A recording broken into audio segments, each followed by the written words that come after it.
তুমি এই কাজটা কিভাবে করতে পারলে আপু? আপু ডাকবে না আমাকে, আমি এখন তোমার স্ত্রী। আমার মাথা কাজ করছে না, এসব কি হচ্ছে? যা হচ্ছে ভালোই হচ্ছে, তুমি শান্ত হও। ফুলশয্যার সাজানো ঘর, লাল বেনারসি পরে বিছানায় বসে আছে নদী। আয়ান সারা ঘর পায়চারি করছে। তার চোখে মুখে চরম বিরক্তি আর অবিশ্বাস। কিছুক্ষণ আগের ঘটে যাওয়া ঘটনাগুলো সে মেলাতে পারছে না। রুহির সাথে তার বিয়ে হওয়ার কথা ছিল, কিন্তু হঠাৎ রুহির পরিবার থেকে বিয়ে ভেঙে দেওয়া হলো। আর দুই পরিবারের সম্মান বাঁচাতে দাদির সিদ্ধান্তে নদীর সাথে তাকে কবুল পড়তে হলো। শান্ত কিভাবে হব? তুমি সারা আপুর বেস্ট ফ্রেন্ড, তোমার সাথে আমার বিয়ে, এটা কেউ স্বাভাবিকভাবে নিতে পারে? দাদি তো স্বাভাবিকভাবেই নিলেন, আব্বু আম্মু তো মেনে নিল, শুধু তোমারই সমস্যা হচ্ছে। সমস্যা হবে না, তুমি আমার থেকে 2 বছরের বড়। ছোটবেলা থেকে তোমাকে আমি আপু ডেকে আসছি। বয়স কোনো বিষয় না, আর আমি তোমাকে কখনো আমাকে আপু ডাকতে বলিনি, তুমি নিজেই ডাকতে। তাই বলে তুমি চুপচাপ কবুল বলে দিলে, একবারও প্রতিবাদ করলে না? পরিস্থিতি তো তুমি নিজেই দেখলে, রুহি যখন বিয়ে ভেঙে দিল তখন কি করার ছিল বলো? দুই পরিবারের এত বড় অপমান আমি তো মেনে নিতে পারি না। তাছাড়া দাদি যখন বললেন আমি না করতে পারিনি। দাদি বললে তুমি সব করবে, নিজের জীবনের এত বড় একটা সিদ্ধান্ত তুমি এভাবে নিয়ে নিলে? নিয়ে তো নিয়েছি, এখন আর এইসব নিয়ে ভেবে লাভ নেই। রাত অনেক হয়েছে, তুমি শুয়ে পড়ো। নদী খুব শান্ত গলায় কথাগুলো বলল। তার চোখে মুখে কোনো অনুশোচনা বা ভয় নেই, বরং একটা অদ্ভুত তৃপ্তি লুকিয়ে আছে। আয়ান সোফায় গিয়ে বসলো। তার মেজাজ চরম খারাপ। সে নদীর দিকে আর তাকালো না। ঘরটা একদম শান্ত হয়ে গেল। নদীর ঠোঁটের কোণে একটা সূক্ষ্ম হাসি ফুটে উঠল। সে অনেক বছর ধরে এই দিনটারই অপেক্ষা করছিল। আয়ানকে সে নিজের করে পেয়েছে, এটা যেন তার কাছে স্বপ্নের মতো। আমি সোফাতেই ঘুমাবো, তুমি বিছানায় ঘুমাও। সোফায় কেন ঘুমাবে? বিছানা তো অনেক বড়, তুমি এক পাশে ঘুমাও, আমি অন্য পাশে ঘুমাবো। আমার সোফাতেই ভালো লাগবে, তুমি ঘুমাও, আমাকে ডিস্টার্ব করো না। জেদ করো না আয়ান, কাল সকালে উঠে তোমার ঘাড় ব্যথা করবে। আমার ঘাড় ব্যথা করুক আর যাই করুক, তাতে তোমার এত চিন্তা করার কিছু নেই। তুমি আমার স্ত্রী হিসেবে এই ঘরে আসনি, পরিস্থিতির শিকার হয়ে এসেছো, এটা মনে রেখো। পরিস্থিতি যাই হোক, কবুল তো আমরা দুজনেই পড়েছি, তাই না? আমি বাধ্য হয়ে পড়েছি। আমিও তো বাধ্য হয়ে পড়েছি, তাই বলি কি বিয়ে মিথ্যা হয়ে গেল? আমার সাথে তর্কে যেও না, আমি ঘুমাচ্ছি। এসি কমানো আছে, তোমার ঠান্ডা লাগতে পারে। আমার কিছু লাগবে না। নদীর কথার কোনো জবাব না দিয়ে আয়ান সোফায় শুয়ে চোখ বন্ধ করলো। নদী কিছুক্ষণ আয়ানের দিকে তাকিয়ে রইল। তার খুব ইচ্ছে করছিল আয়ানের কাছে গিয়ে ওর চুলে হাত বুলিয়ে দিতে, কিন্তু সে জানে এখন তাড়াহুড়ো করা ঠিক হবে না। আয়ান এখনো ঘোরের মধ্যে আছে, ওকে সময় দিতে হবে। মাঝরাতে আয়ানের শীতে ঘুম ভেঙে গেল।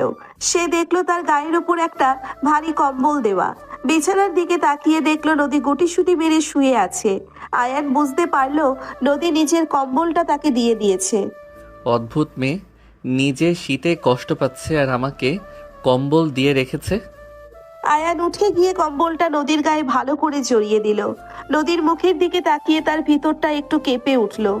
ঘুমন্ত অবস্থায় নদীকে অসম্ভব সুন্দর লাগছে। আয়ান দ্রুত চোখ সরিয়ে নিয়ে আবার সোফায় গিয়ে শুয়ে পড়ল। রাত গড়িয়ে সকাল হলো। জানালার পর্দা সরিয়ে ভোরের আলো ঘরে এসে পড়ল। আয়ান চোখ খুলে দেখলো নদী আগেই উঠে গেছে। উঠে পড়েছো? ফ্রেশ হয়ে নাও, আমি তোমার জন্য চা বানিয়ে আনছি। আমার চা লাগবে না। তুমি এই শাড়ি কোথায় পেলে? সারা দিয়েছে, আমার তো কোনো কাপড় আনা হয়নি, তাই ও নিজেই একটা শাড়ি পরতে দিল। শোনো, কাল রাতে যা হয়েছে তা নিয়ে আমি এখন কথা বলতে চাই না, কিন্তু তুমি ভেবো না যে আমি তোমাকে স্বাভাবিকভাবে মেনে নিয়েছি। আমি তো তোমাকে জোর করছি না মেনে নেওয়ার জন্য, তুমি সময় নাও। সময় নিলেও কিছু বদলাবে না। সেটা সময়ই বলে দিবে। আপাতত তুমি বাথরুমে যাও। দরজায় টোকা পড়লো। আয়ান গিয়ে দরজা খুলতেই দেখলো নীলা ভাবি দাঁড়িয়ে আছে। নীলার হাতে চায়ের ট্রে, তার মুখে দুষ্টু হাসি। দেবর সাহেব, ঘুম ভাঙলো তোমাদের? ভাবি, তুমি এত সকালে? সকাল কোথায়, বেলা তো 10টা বাজে। নতুন বউ কোথায়? আমি এখানে ভাবি। বাহ, শাড়িতে তো তোমাকে দারুণ লাগছে নদী। সারা ঠিকই বলেছিল, এই শাড়িটা তোমার গায়ে বেশি মানাবে। ধন্যবাদ ভাবি। চা নাও দুজন, আর নিচে সবাই অপেক্ষা করছে, নাস্তা রেডি। আমি একটু পরে আসছি। বেশি দেরি করো না, দাদি বসে আছেন। নীলা ভাবি চলে যাওয়ার পর আয়ান চায়ের কাপ হাতে নিল। নদীও নিজের কাপ নিয়ে জানালার পাশে গিয়ে দাঁড়ালো। দুজনের মধ্যে নীরবতা কাজ করছে। আয়ান বাথরুমে ঢুকে গেল। কিছুক্ষণ পর সে রেডি হয়ে বের হলো। নদী আর আয়ান একসাথে নিচে নামলো। ডাইনিং টেবিলে বিশাল আয়োজন। পুরো পরিবার একসাথে বসে আছে। দাদি, রফিক আহমেদ, সালমা বেগম, সারাহ, সাজ্জাদ, ফাহিম, নীলা, রাশেদ চাচা, মিনা চাচি, আসমা ফুপু, তারিক ফুপা সবাই উপস্থিত। এমনকি নদীর বাবা কামাল হোসেন আর মা ফরিদা বেগমও আছেন। আয়ান আর নদী, এদিকে আয়, বস। আয়ন বাবা এখানে বস। নদীমা তুই আমার পাশে বস। নদী, তোকে আজ খুব সুন্দর লাগছে। আমার ভাইটা একদম কপাল করে এসেছে। আপু প্লিজ শুরু করো না। আরে শ্যালক সাহেব, লজ্জা পাচ্ছে। নতুন বিয়ে করলে একটু এমনই হয়। আমার ভাই তো কাল রাত থেকে শকে আছে। রুহির বদলে নদীকে দেখে ওর মাথা কাজ করছে না। তুমি চুপ করো তো। রুহির কথা এখন কেন বলছো? যা হয়েছে ভালোর জন্যই হয়েছে। নীলা ঠিক বলেছে রোহিত, পরিবার যা করছে সেটা ক্ষমার অযোগ্য, কিন্তু নদী আমাদের সম্মান বাঁচিয়েছে।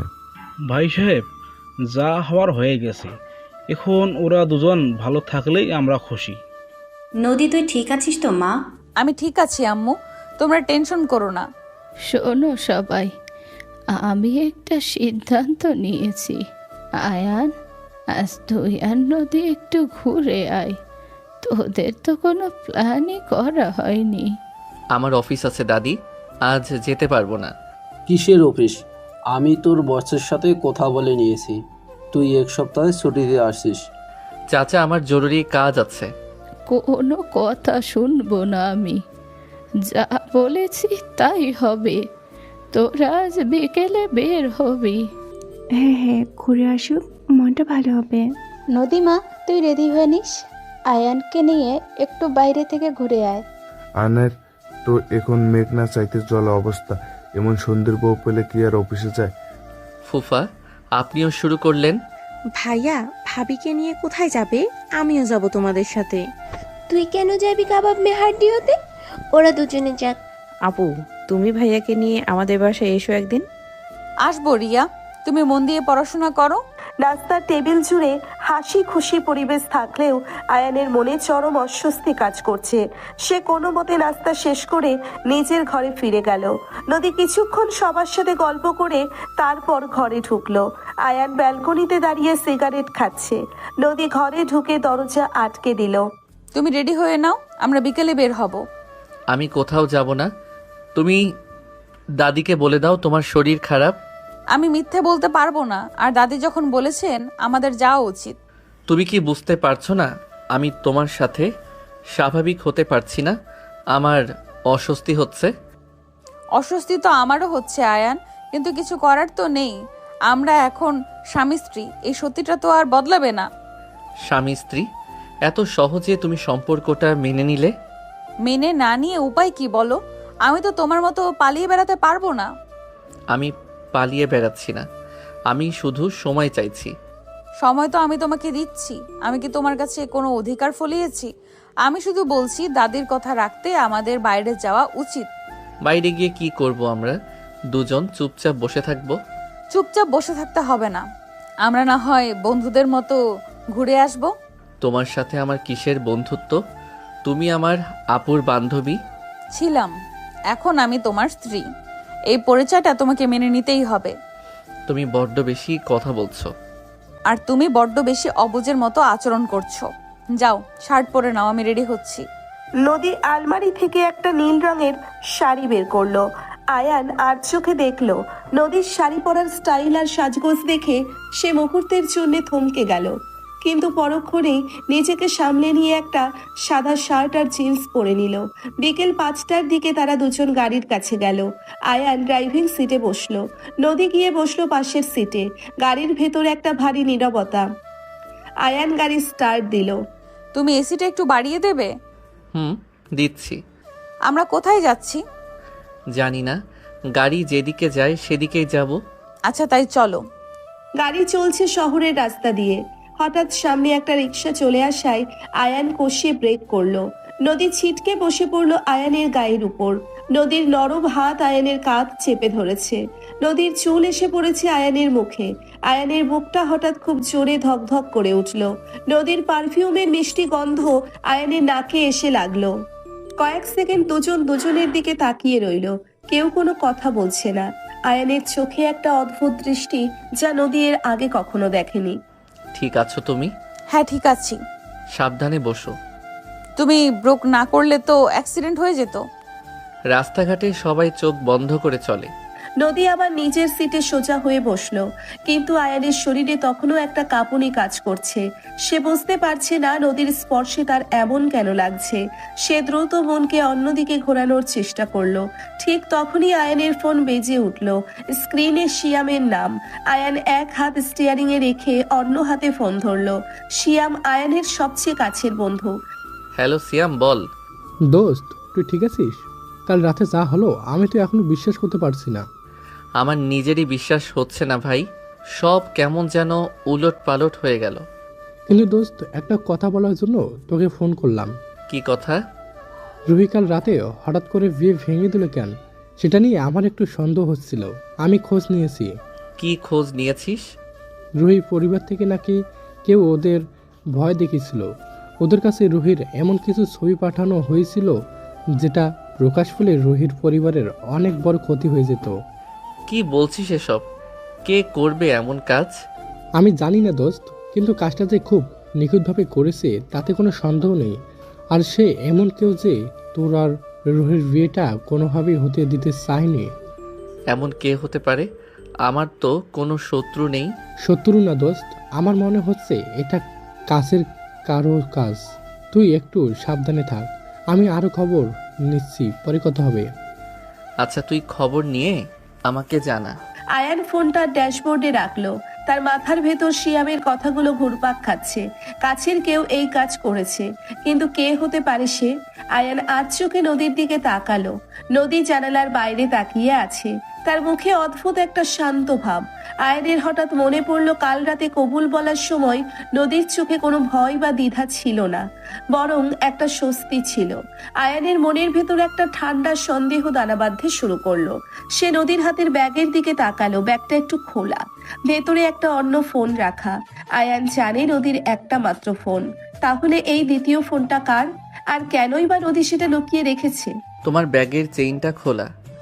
ও, খেয়াল করিনি, বন্ধ করে দিচ্ছি। ব্যাগের ভেতর দুটো ফোন দেখলাম। কার ফোন ওটা? কাল রাতে তাড়াহুড়োর মধ্যে সারা ভুলে ওর পুরনো ফোনটা আমার কাছে দিয়েছিল। আপুর ফোন তোমার ব্যাগে কি করছে? সারা আপু তো নিজের ফোন হাত ছাড়া করে না। বললাম তো ভুলে চলে এসেছে। তুমি এত জেরা করছো কেন? জেরা করছি না, শুধু জানতে চাইছি তোমার চোখের দৃষ্টি অন্যরকম লাগছে। আমার চোখের দৃষ্টি সবসময় এমনই থাকে, তুমি খেয়াল করনি তাই বুঝতে পারছো না। আয়ান আর কথা বাড়ালো না।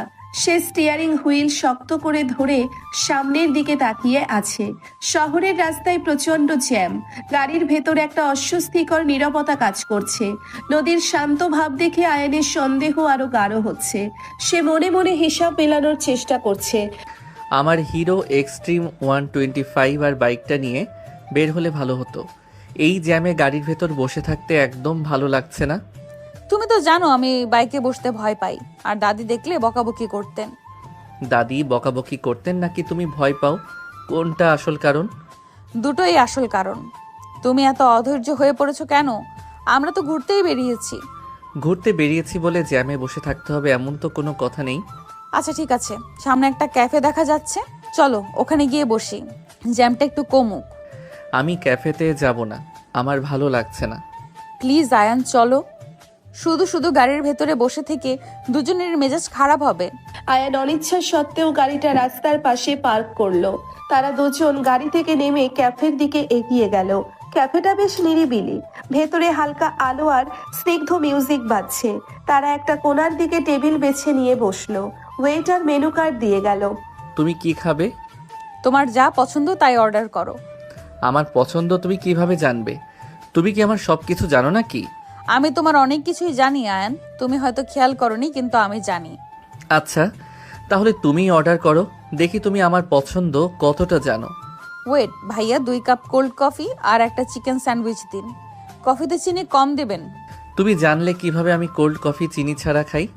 বললাম না, আমি তোমার অনেক কিছু জানি। তুমি যখন ছোট ছিলে তখন থেকে তোমাকে দেখেছি। ছোটবেলার কথা বাদ দাও, এখন পরিস্থিতি অন্যরকম। তুমি আমার বড় আপুর বান্ধবী ছিলে। ছিলাম, কিন্তু এখন আমি তোমার স্ত্রী। এই সত্যিটা তুমি যত তাড়াতাড়ি মেনে নিবে আমাদের দুজনের জন্যই তত ভালো। আমি মানতে পারছি না নদী, আমার মাথার ভেতর সব কেমন জট পাকিয়ে আছে। আমি বুঝতে পারছি তোমার উপর দিয়ে কি যাচ্ছে, কিন্তু আমাকে একটু সুযোগ তো দিতে পারো। সুযোগ দিয়ে কি হবে? আমাদের মধ্যে তো ভালোবাসা নেই। ভালোবাসা তৈরি হতে সময় লাগে আয়ান, আমরা তো কেবল শুরু করলাম। আমি জানি না, আমি কিছু ভাবতে পারছি না। ওয়েটার কফি আর স্যান্ডউইচ দিয়ে গেল। আয়ান কফির কাপে চুমুক দিল। নদীর কথাগুলো তার মাথার ভেতর ঘুরপাক খাচ্ছে। মেয়েটা এত শান্ত কিভাবে থাকতে পারে? আয়ানের মনে হচ্ছে নদী যেন সবকিছু আগে থেকেই জানতো। ঠিক তখনই আয়ানের ফোন বেজে উঠল। শিয়াম কল করেছে। হ্যালো সিয়াম, বল। দোস্ত তুই কোথায়? আমি তোর বাসার দিকে যাচ্ছিলাম। আমি তো একটু বাইরে আছি, তুই কি কিছু জানতে পারলি? হ্যাঁ দোস্ত, একটা খবর আছে। তুই একা আছিস নাকি? আমি নদীর সাথে আছি, তুই বল কি খবর। রুহির পরিবারকে যে নাম্বার থেকে ছবিগুলো পাঠানো হয়েছিল, আমি সেটার আইপি অ্যাড্রেস ট্র্যাক করার চেষ্টা করেছি। তারপর কি পেলি? দোস্ত নাম্বার ফেক ছিল, কিন্তু আইপি অ্যাড্রেসটা আমাদের এলাকারই দেখাচ্ছে। খুব সম্ভবত তোর পরিচিত কেউ এই কাজটা করেছে। তুই শিওর এটা আমাদের এলাকার? হ্যাঁ দোস্ত, আমি পুরোপুরি শিওর। কেউ একজন খুব নিখুঁতভাবে গেম খেলছে। তুই একটু সাবধানে থাক। আচ্ছা, আমি বাসায় ফিরে তোর সাথে কথা বলছি। তুই সব ডিটেলস আমাকে মেসেজ করে রাখ। আয়ান ফোনটা টেবিলে রাখলো। তার কপালের রগগুলো ফুলে উঠেছে। সে সরাসরি নদীর চোখের দিকে তাকালো। নদী খুব শান্তভাবে কফিতে চুমুক দিচ্ছে। তার চেহারায় কোনো অপরাধ বোধ বা ভয়ের চিহ্ন নেই। আয়ানের মনে সন্দেহটা আরো দৃঢ় হলো। সিয়াম ফোন করেছিল। তাই নাকি? কি বললো ও? ও বলল রুহির বিয়ে যে ভেঙেছে সেটা কোনো বাইরের মানুষের কাজ নয়, আমাদের পরিচিত কেউই এই কাজটা করেছে। তাই নাকি? এমন জঘন্য কাজ কে করতে পারে? সেটাই তো আমি ভাবছি নদী, এমন কাজ কে করতে পারে যার এই বিয়েটা ভেঙে গেলে সবচেয়ে বেশি লাভ হবে? তুমি কি আমাকে সন্দেহ করছো আয়ান? আমি কাউকে সন্দেহ করছি না, আমি শুধু হিসাব মেলানোর চেষ্টা করছি। তোমার হিসাব মিলানো শেষ হলে কফিটা শেষ করো। সন্ধ্যা হয়ে আসছে, আমাদের বাসায় ফিরতে হবে। আমার কফি খাওয়া শেষ, তুমি চলো। আয়ান বিল মিটিয়ে ক্যাফে থেকে বেরিয়ে এলো। তার মেজাজ এখন আগের চেয়েও বেশি খারাপ। নদীর শান্ত স্বভাব তাকে পাগল করে দিচ্ছে। গাড়িতে উঠে তারা বাড়ির দিকে রওনা দিল। পুরো রাস্তা কেউ কারোর সাথে কোনো কথা বলল না। বাসায় পৌঁছানোর পর ড্রয়িং রুমে সবাইকে বসে থাকতে দেখলো আয়ান। কি রে, তোরা এত তাড়াতাড়ি ফিরে এলি? হ্যাঁ দাদি, বাইরে খুব জ্যাম, ভালো লাগছিল না। ভালো লাগবে কেন? নতুন বউকে নিয়ে তো আর জ্যামে বসে থাকা যায় না। তোমাদের তো নির্জন জায়গা দরকার, তাই না দেব সাহেব? ভাবি, তুমি সবসময় ফাইজলামো করো, আমার এখন এসব ভালো লাগছে না। নদীর মুখটা এমন শুকনো লাগছে কেন? তুই কি ওকে বকেছিস আয়ান? না সারা, ও আমাকে বকবে কেন?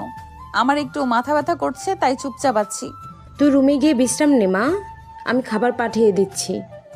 না আম্মু, আমি সবার সাথে খাবো, একটু পরে আসছি নিচে।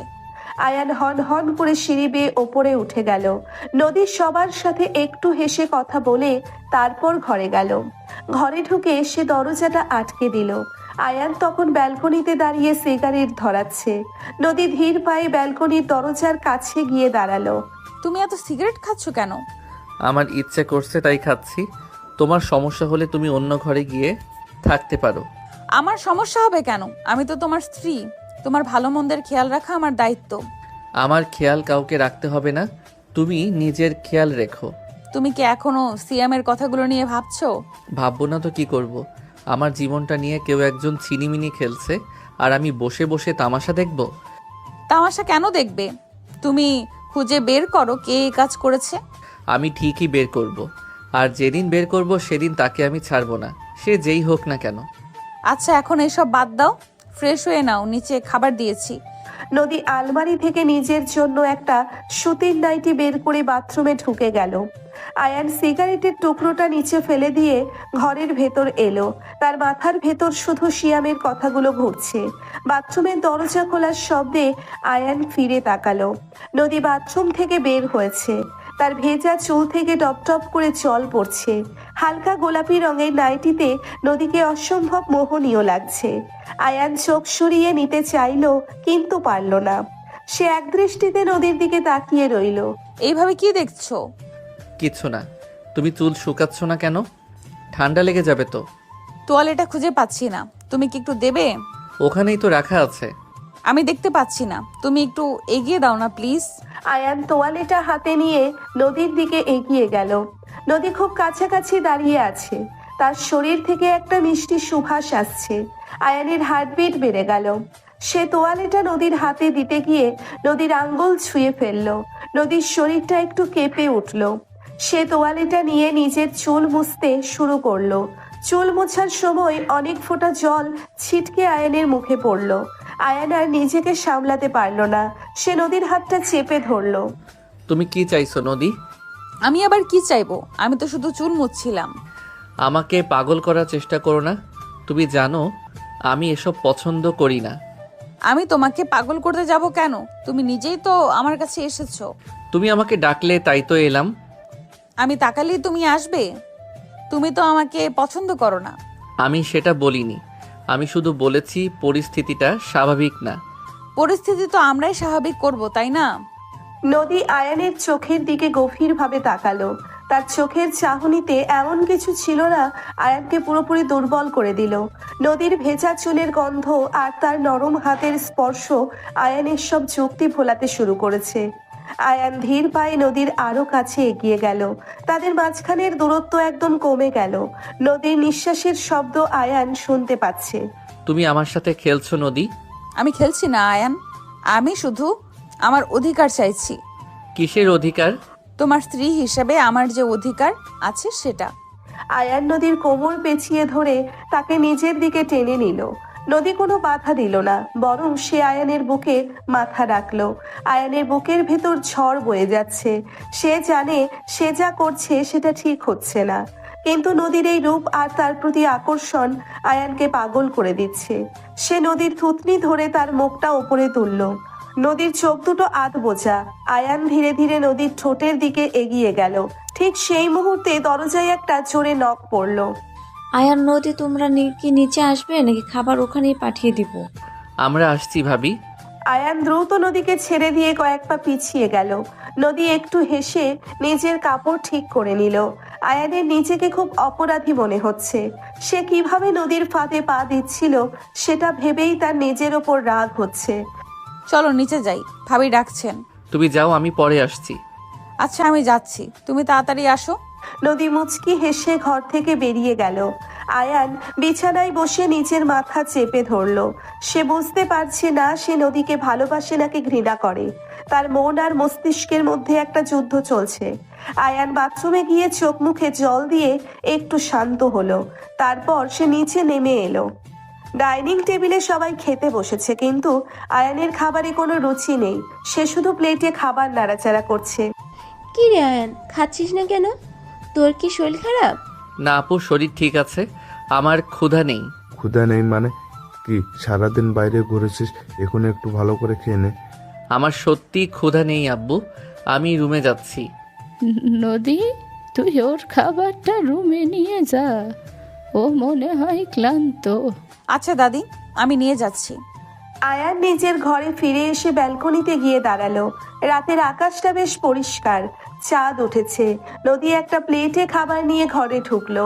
সে প্লেটটা টেবিলে রেখে আয়ানের পাশে গিয়ে দাঁড়ালো। তুমি খাবারটা খেয়ে নাও আয়ান, শরীরটা খারাপ করবে।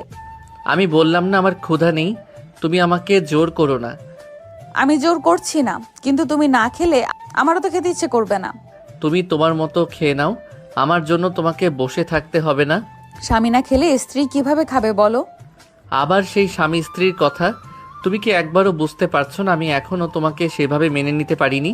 কিন্তু একটু আগে তো তুমি অন্যরকম আচরণ করছিলে, তখন তো মনে হচ্ছিল তুমি আমাকে পুরোপুরি মেনে নিয়েছো। সেটা একটা ভুল ছিল। আমি ঘোরের মধ্যে ছিলাম, তুমি ওই ঘটনাটা নিয়ে বেশি ভেবো না।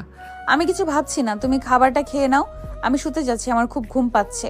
নদী প্লেটটা ব্যালকনির টেবিলে রেখে বিছানায় গিয়ে শুয়ে পড়ল।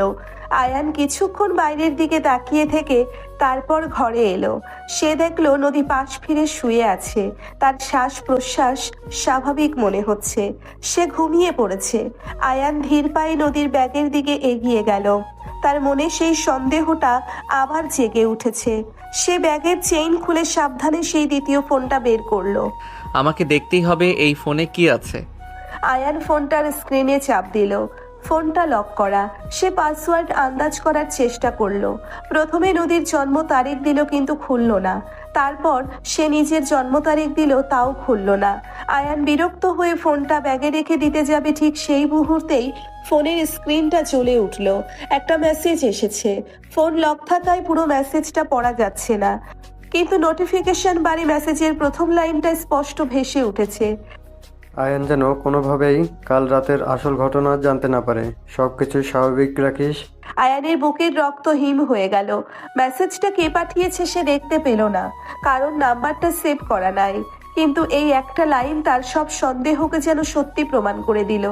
কাল রাতে এমন কিছু ঘটেছে যা তার কাছ থেকে লুকোনো হচ্ছে, এবং নদী সেই ষড়যন্ত্রের একটা বড় অংশ।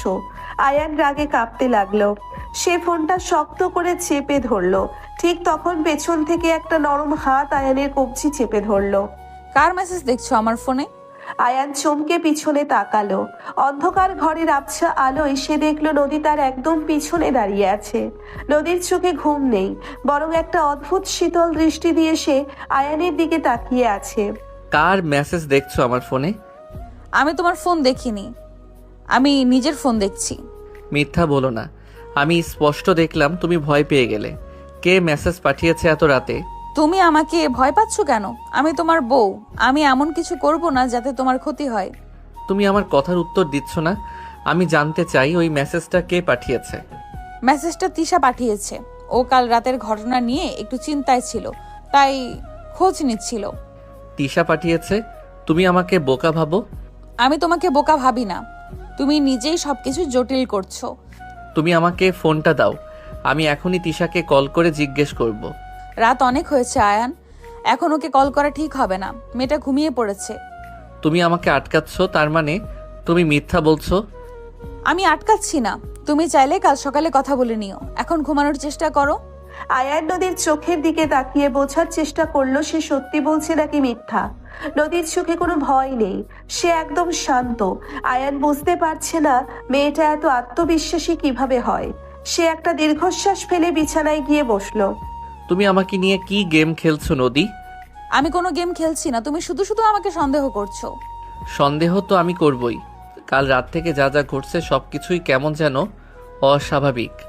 অস্বাভাবিক কিছুই না, রুহির পরিবার থেকে বিয়ে ভেঙেছে আর আমাদের বিয়ে হয়েছে, এটাই সত্যি। কিন্তু রুহির পরিবারকে কে ভয় দেখালো? কে ওই ছবিগুলো পাঠালো? আমি কিভাবে জানবো? হয়তো রুহির কোনো পুরনো শত্রু ছিল। আমার মন বলছে কাজটা এমন কেউ করেছে যে এই বাড়িতেই থাকে। তুমি বেশি ভাবছো আয়ান, এবার শুয়ে পড়ো, কাল সকালে উঠে যা ভাবার ভেবো। নদী নিজের বালিশ ঠিক করে শুয়ে পড়ল। আয়ান সোফায় গিয়ে বসলো। তার চোখে ঘুম নেই। সে সারা রাত শুধু শিয়ামের কথাগুলো আর নদীর মেসেজটার কথা ভেবে কাটিয়ে দিল।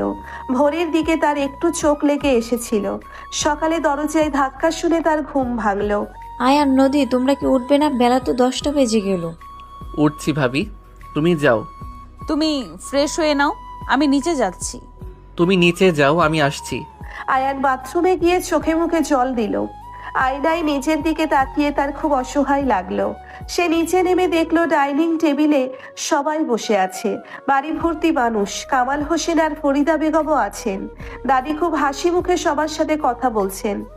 আয়ান, এখানে আয়, আমার পাশে বস। জি দাদি, আসছি। তোর মুখটা এমন শুকনো লাগছে কেন আয়ান?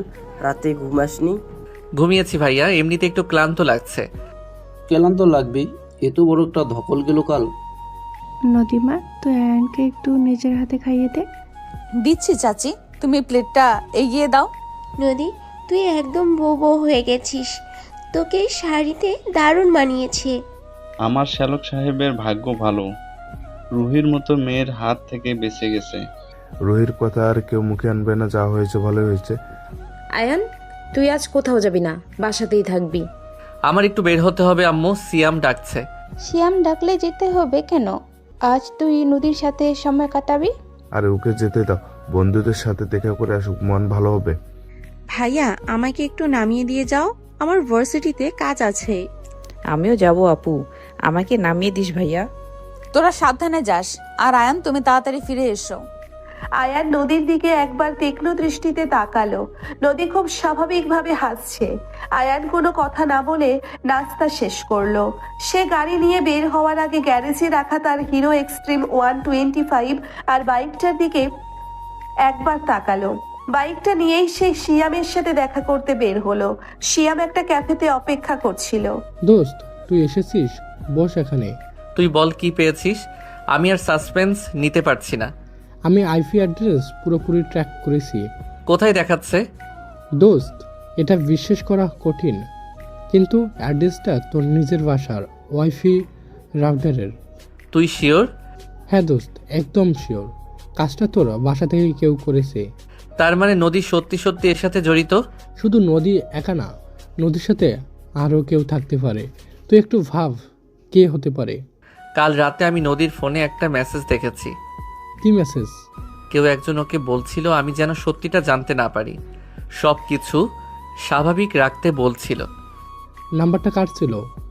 নাম্বার সেভ করা ছিল না, কিন্তু নদী বলল ওটা নাকি তিশার নাম্বার। তিশা? তিশা কেন এমন কাজ করবে?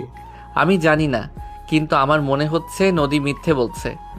তুই সাবধানে সব খোঁজ নে, কাউকে বুঝতে দিস না। আমি আজ রাতেই সব বের করব। তুই আমাকে আইপি অ্যাড্রেসের সব ডিটেলস পাঠিয়ে দে। আয়ান শিয়ামের সাথে কথা বলে বাসায় ফিরল। তখন দুপুর গড়িয়ে বিকেল হয়ে গেছে। সে নিজের ঘরে ঢুকে দেখলো নদী একা বসে একটা বই পড়ছে। ঘরে খুব সুন্দর একটা সুবাস ছড়ানো। নদী আয়ানকে দেখে বইটা রেখে উঠে দাঁড়ালো। তুমি এত দেরি করলে, আমি তোমার জন্য অপেক্ষা করছিলাম। আমার কাজ ছিল, তুমি খেয়েছো? না, তুমি আসবে বলে খাইনি। চলো একসাথে খাই। আমার ক্ষুধা নেই, তুমি খেয়ে নাও। তুমি সকাল থেকেও তেমন কিছুই খাওনি। এইভাবে না খেয়ে থাকলে শরীর খারাপ করবে। আমার শরীর নিয়ে তোমাকে ভাবতে হবে না। আমাকেই তো ভাবতে হবে, আমি তোমার স্ত্রী। আবার সেই কথা, তুমি কি আমাকে বাধ্য করছো তোমাকে মেনে নিতে? আমি বাধ্য করছি না আয়ান, আমি শুধু আমার অধিকারের কথা বলছি।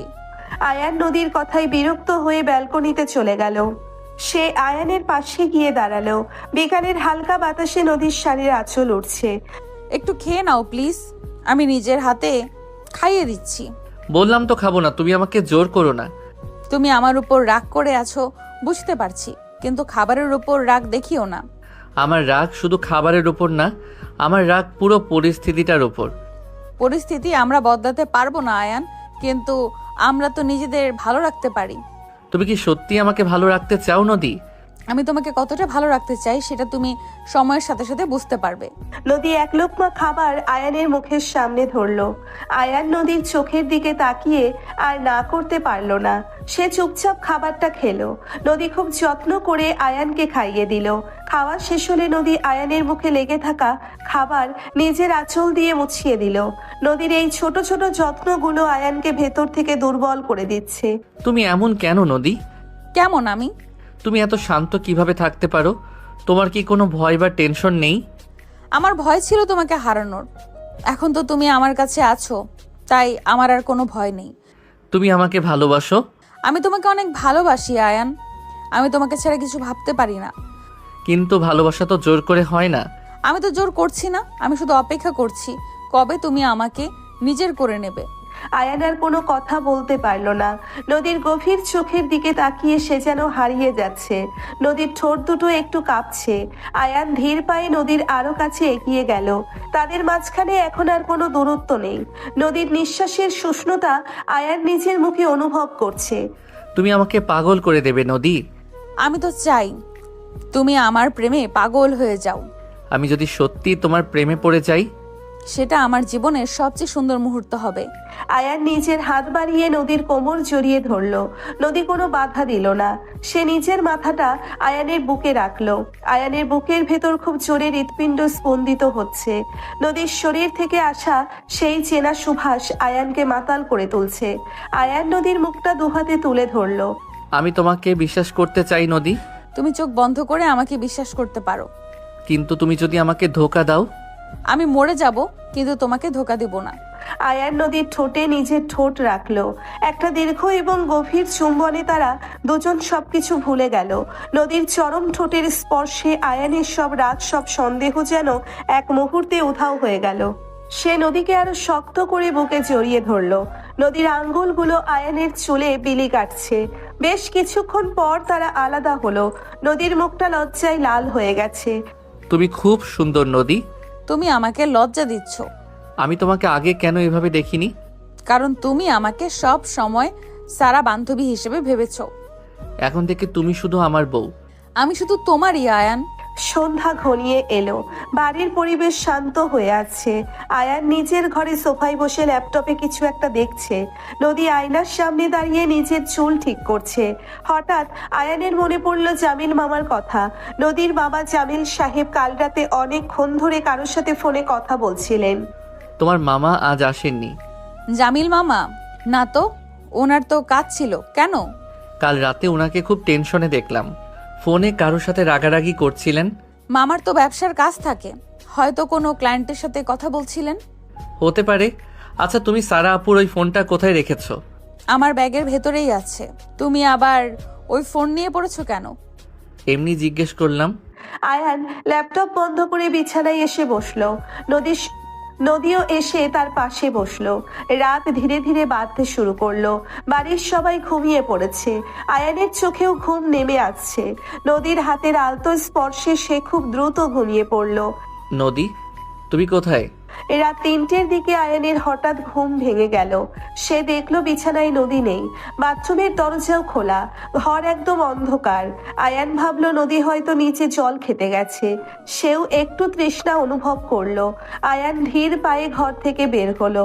পুরো বাড়ি নিস্তব্ধ। সে সিঁড়ির দিকে এগোতে গিয়ে থমকে দাঁড়ালো। সারাহু আপুর ঘরের দরজা সামান্য খোলা।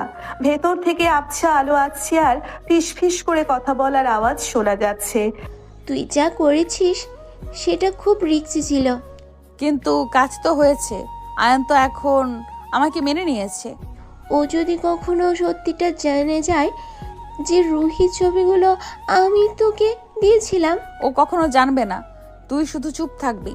আমার খুব ভয় করছে নদী। আয়ান যদি জানতে পারে আমি ওর নিজের বোন হয়ে তোর সাথে মিলে ওর বিয়ে ভেঙেছি, ও আমাকে আর কোনোদিন ক্ষমা করবে না। তুই ভয় পাস না সারা, আমি সব সামলে নেব। তুই শুধু ওই ল্যাপটপটা লুকিয়ে রাখ যেখান থেকে ছবিগুলো পাঠানো হয়েছিল। আমি ল্যাপটপটা আমার ওয়ার্ড্রোবের নিচে লুকিয়ে রেখেছি, কেউ খুঁজে পাবে না। আয়ানের পায়ের নিচের মাটি যেন সরে গেল। তার নিজের বড় বোন সারাহ আর তার স্ত্রী নদী মিলে এত বড় একটা ষড়যন্ত্র করেছে। আয়ানের বুকের ভেতর রাগে জ্বলতে শুরু করলো। তার নিজের পরিবারের মানুষ তাকে এভাবে ধোঁকা দেবে সে কখনো ভাবতে পারেনি। সে শক্ত হাতে দরজার ফ্রেম চেপে ধরলো। সে বুঝতে পারছে না সে এখন ঘরে ঢুকে ওদের মুখোমুখি হবে নাকি চুপচাপ ফিরে গিয়ে অন্য কোনো পরিকল্পনা করবে। আমি এখন ভেতরে যাব না, ওদের সব কথা আমাকে শুনতে হবে। আয়ান দরজার আড়ালে শক্ত হয়ে দাঁড়িয়ে রইল। তার হাত পা রাগে কাঁপছে। নিজের আপন বড় বোন আর নিজের স্ত্রী মিলে তার জীবন নিয়ে এত বড় একটা জঘন্য খেলা খেলবে এটা সে স্বপ্নেও ভাবেনি। সে নিজেকে শান্ত করার চেষ্টা করলো। এখন মাথা গরম করলে সব প্ল্যান নষ্ট হয়ে যাবে। তাকে আগে প্রমাণ জোগাড় করতে হবে। তুই তাড়াতাড়ি তোর রুমে যা নদী। আয়ান যদি উঠে দেখে তুই নেই তাহলে সন্দেহ করবে। আয়ান অনেক গভীরভাবে ঘুমিয়ে আছে, ও কিচ্ছু টের পাবে না। তুই ল্যাপটপটা সাবধানে রাখিস। আমি রেখেছি, তুই এখন যা, আমার খুব ভয় করছে। আয়ান দ্রুত পা চালিয়ে নিজের ঘরে ফিরে এলো। সে সাবধানে বিছানায় শুয়ে চোখ বন্ধ করে ঘুমের ভান করলো। কিছুক্ষণ পর ঘরের দরজা খোলার আওয়াজ হলো। নদী খুব ধীর পায়ে ঘরে ঢুকলো। সে দরজা আটকে দিয়ে বিছানার কাছে এলো। আয়ান বুঝতে পারছে নদী তার দিকেই তাকিয়ে আছে। নদীর হাতে নরম স্পর্শ আয়ানের কপালে পড়লো। আমি জানি আমি খুব খারাপ একটা কাজ করছি আয়ান, কিন্তু তোমাকে পাওয়ার জন্য এছাড়া আমার আর কোনো উপায় ছিল না। আমি তোমাকে এতটা ভালোবাসি যে তোমাকে অন্য কারোর হতে দিতে পারতাম না। তুমি আমাকে ক্ষমা করে দিও। নদী ফিসফিস করে কথাগুলো বলল। তারপর সে আয়ানের কপালে একটা দীর্ঘ চুমু খেলো। আয়ানের পুরো শরীর ঘেন্নায় রিরি করে উঠল। তার ইচ্ছে করছিল এখনই উঠে নদীর গলা চেপে ধরতে, কিন্তু সে নিজেকে পাথরের মতো স্থির রাখলো। নদী নিজের জায়গায় গিয়ে শুয়ে পড়ল। আয়ান সারা রাত এক সেকেন্ডের জন্যেও ঘুমাতে পারল না। সকালে উঠে সে খুব স্বাভাবিক থাকার চেষ্টা করলো। গুড মর্নিং আয়ান, আজ এত সকালে উঠে পড়লে? ঘুম ভেঙে গেল তাই উঠে পড়লাম। তুমি কাল রাতে ঠিকমতো ঘুমিয়েছিলে? হ্যাঁ, আমার তো খুব ভালো ঘুম হয়েছে। তোমার হয়নি? আমারও খুব ভালো ঘুম হয়েছে। এত ভালো ঘুম জীবনেও হয়নি। মনে হচ্ছিল কোনো স্বপ্ন দেখছি। কি স্বপ্ন দেখছিলে? আমাকে নিয়ে নাকি? হ্যাঁ, তোমাকেই নিয়ে। দেখছিলাম তুমি আর আমি একটা গোলক ধাঁধায় আটকে গেছি, আর তুমি আমাকে রাস্তা দেখাচ্ছ। আমি তো তোমাকে সব সময় সঠিক রাস্তায় দেখাবো। তুমি ফ্রেশ হয়ে নাও, আমি চা আনছি। নদী হাসি মুখে বাথরুমের দিকে এগিয়ে গেল। আয়ান বাঁকা হেসে ব্যালকনিতে গিয়ে দাঁড়ালো। আজ তাকে সারাহ আপুর ওই ল্যাপটপটা হাতে পেতেই হবে। সে বাথরুমে গিয়ে ফ্রেশ হয়ে নিচে নামলো। ডাইনিং টেবিলে সবাই নাস্তা করছে। সারাহর মুখটা একটু চিন্তিত দেখাচ্ছে। আয়ান গিয়ে সারাহর ঠিক সামনের চেয়ারে বসলো। আপু, তোমার মুখটা এমন শুকনো লাগছে কেন? রাতে ঘুম হয়নি? না মানে একটু মাথা ব্যথা করছে, ঘুম ঠিক মতোই হয়েছে। মাথা ব্যথা কেন করবে? কোনো টেনশনে আছে নাকি? আমার আবার কিসের টেনশন থাকবে, তুই খা। আমি তো সাহারাকে বললাম চলো ডাক্তার দেখিয়ে আসি, ও তো যাবেই না। আপু, তুমি তো আগে কিছু লুকাতে পারতে না? এখন কি কোনো কথা লুকিয়ে রাখছো আমাদের থেকে? তুই এসব কি আবল তাবল বলছিস? আমি কি লুকাবো? আয়ান, তুমি আপুকে এইভাবে জেরা করছো কেন? দেখছো না আপুর শরীর খারাপ? আমি তো জেরা করছি না, আমি তো শুধু ভাই হিসেবে চিন্তা করছি, তাই না আপু? আয়ান, তুই চুপ করে খা। সারা মা, তুই ঘরে গিয়ে বিশ্রাম নে। আচ্ছা দাদি, আমি রুমে যাচ্ছি। সারাহ খুব দ্রুত টেবিল ছেড়ে নিচের ঘরে চলে গেল। আয়ান বুঝতে পারলো সারাহ ভয় পাচ্ছে। নদী আয়ানের দিকে একটু সন্দেহের দৃষ্টিতে তাকালো। আয়ান সেটা এড়িয়ে গিয়ে নিচের খাবার শেষ করলো। নাস্তা শেষে আয়ান দাদির কাছে গেল। দাদি, আমি আজ অফিস যাব। অনেকদিন ছুটি কাটালাম, আর ভালো লাগছে না। তুই তো 1 সপ্তাহের ছুটি নিয়েছিলি, আজই যাবি কেন? নদীকে একটু সময় দে। নদী তো বাসাতেই আছে। আমি অফিস থেকে ফিরে ওকে সময় দেব। তাছাড়া অফিসে একটা খুব জরুরি মিটিং আছে। আচ্ছা যা, কিন্তু তাড়াতাড়ি ফিরবি। আয়ান নিজের ঘরে গিয়ে রেডি হতে শুরু করলো। নদী এসে তার ঠাঁই ঠিক করে দিতে চাইলো, কিন্তু আয়ান একটু পিছিয়ে গেল। আমি নিজেই ঠিক করে নিতে পারবো। তুমি কি আমার উপর আবার রাগ করেছো? কাল রাতে তো সব ঠিক ছিল। কাল রাতের কথা আমি ভুলে গেছি। নতুন দিন নতুনভাবে শুরু করা উচিত, তাই না? তুমি এমন হেয়ালি করে কথা কেন বলছো আয়ান? আমি খুব স্পষ্ট করেই কথা বলছি। তুমি হয়তো বুঝতে পারছো না। আমি আসছি। আয়ান বাড়ি থেকে বের হয়ে গাড়ি নিয়ে কিছুক্ষণ রাস্তায় ঘুরলো। সে অফিসে গেল না। সে জানে সাজ্জাদ দুলাভাই 10টার দিকে অফিসে চলে যান, আর দাদি 11টার দিকে কোরআন পড়তে বসেন। মা আর চাচি তখন রান্নাঘরে থাকেন। সারাহ আপু এই সময়ে তার ঘরে একা থাকে। আয়ান 11টার দিকে গাড়িটা বাড়ির পেছনের রাস্তায় পার্ক করলো। সে পেছনের দরজা দিয়ে খুব সাবধানে বাড়ির ভেতর ঢুকলো। কেউ তাকে দেখতে পেল না। সে সোজা দোতলায় চলে গেল। সারাহ আপুর ঘরের দরজা ভেজানো ছিল। আপু কি বাথরুমে? আয়ান দরজায় ফাঁক দিয়ে উকি দিল। সারাহ ঘরে নেই। বাথরুমের দরজা খোলা মানে সে বাথরুমেও নেই। আয়ান সুযোগ বুঝে নিঃশব্দে ঘরে ঢুকে পড়ল। সে সরাসরি সারাহর ওয়ার্ড্রপের দিকে এগিয়ে গেল। ওয়ার্ড্রপের নিচের ড্রয়ারটা তালা দেওয়া ছিল না। সে ড্রয়ারটা টান দিয়ে খুলল। অনেকগুলো কাপড়ের নিচে একটা কালো রঙের ল্যাপটপ ব্যাগ লুকানো আছে। আয়ানের বুকের ভেতর ধক করে উঠল। সে দ্রুত ব্যাগ থেকে ল্যাপটপটা বের করলো। ঠিক তখনই দরজার বাইরে পায়ের শব্দ শোনা গেল। আমি কি চা এখানে খাবো নাকি নিচে আসবো আম্মু? সারাহুর গলা শুনে আয়ান ছিটকে খাটের নিচে ঢুকে গেল। তার হাতে ল্যাপটপটা ধরা। সারাহু ঘরে ঢুকে দরজাটা একটু চাপিয়ে দিল। সে খাটের ওপর বসলো। আয়ান খাটের নিচে নিঃশ্বাস বন্ধ করে শুয়ে আছে। তার হার্টবিট এত জোরে হচ্ছে যে তার মনে হচ্ছে সারাহ হয়তো শুনতে পাবে। নদীর সাথে কথা বলার দরকার, মেয়েটা আমাকে বিপদে ফেলে দিল। সারাহ ফোন বের করে নদীকে কল করলো। আয়ান সব স্পষ্ট শুনতে পাচ্ছে। হ্যালো নদী, তুই কোথায়? আমি আমার রুমে আছি। কেন, কি হয়েছে? আমার একদম ভালো লাগছে না। সকালে আয়ান যেভাবে কথা বলছিল আমার মনে হচ্ছে ও কিছু সন্দেহ করছে। তুই বেশি ভয় পাচ্ছিস তারা। আয়ান কিছু জানে না, ও শুধু একটু বিরক্ত। তুই তো তোর কাজ হাসিল করে নিলি, কিন্তু আমি যদি ধরা পড়ি আমার সংসার ভেঙে যাবে। সাজ্জাদ এসব একদম সহ্য করবে না। কেউ ধরা পড়বে না, আমি সব ম্যানেজ করে নিব। তুই শুধু স্বাভাবিক থাক। ল্যাপটপটা ওখানে রাখা কি ঠিক হচ্ছে? আমি ওটা ভেঙে ফেলবো। খবরদার এই কাজ করবি না। ল্যাপটপ ভাঙলে কেউ না কেউ ঠিকই টের পাবে। ওটা যেখানে আছে সেখানেই থাক। সারাহ ফোন কেটে দিল। সে কিছুক্ষণ চুপচাপ বসে থেকে তারপর বাথরুমের দিকে গেল। আয়ান এই সুযোগটাই খুঁজছিল। সারাহ বাথরুমে ঢুকতেই আয়ান খাটের নিচ থেকে বেরিয়ে এলো। সে ল্যাপটপটা নিজের ব্যাগে ঢুকিয়ে খুব সাবধানে ঘর থেকে বের হয়ে গেল।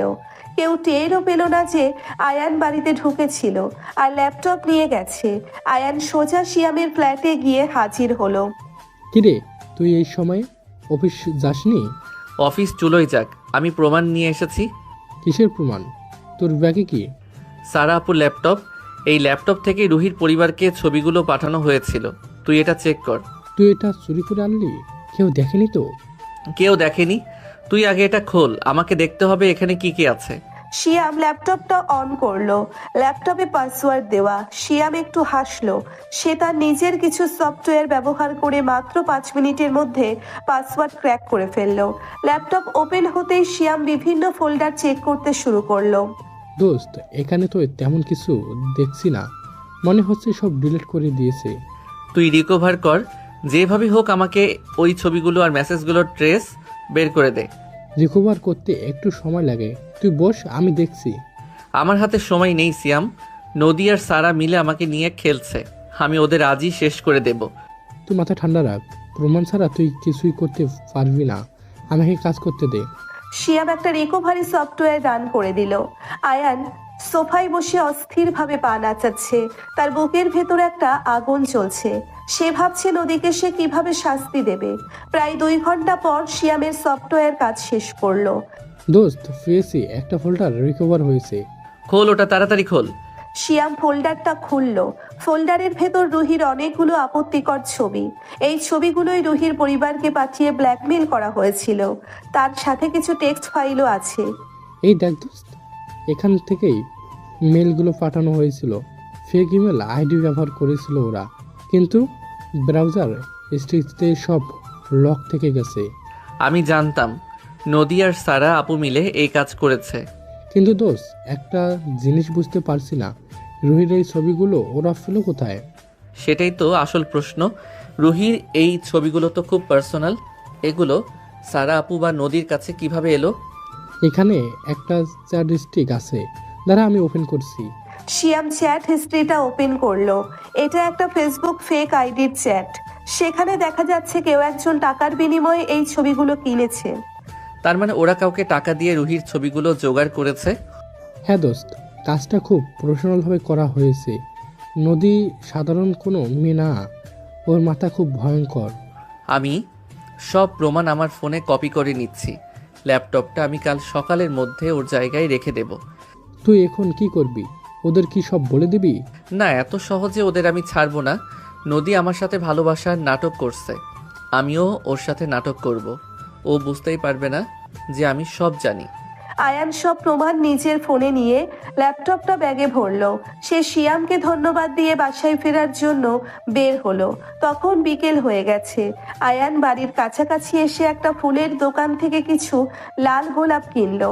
তার মাথায় এখন অন্যরকম একটা খেলা চলছে। সে বাড়ি ফিরে দেখলো নদী ড্রয়িং রুমে বসে দাদির সাথে গল্প করছে। আয়ানকে দেখে নদী উঠে এলো। তুমি এত তাড়াতাড়ি চলে এলে? আমি তো ভাবলাম সন্ধ্যা হবে। তোমার জন্য মন টিকলো না, তাই চলে এলাম।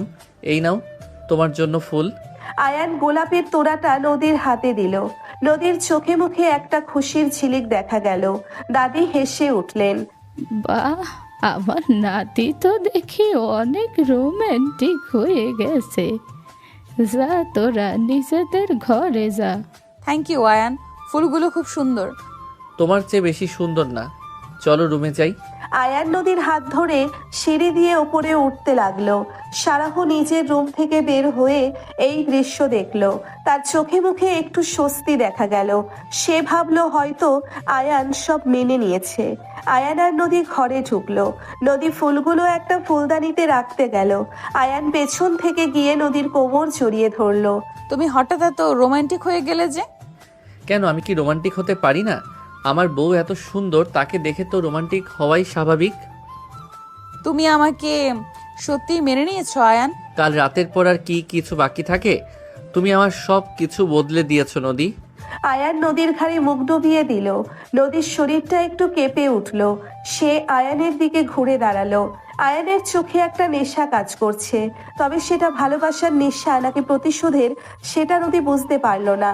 নদী আয়ানের গলা জড়িয়ে ধরলো। আমি এই দিনটার জন্যই তো এতদিন অপেক্ষা করেছি আয়ান।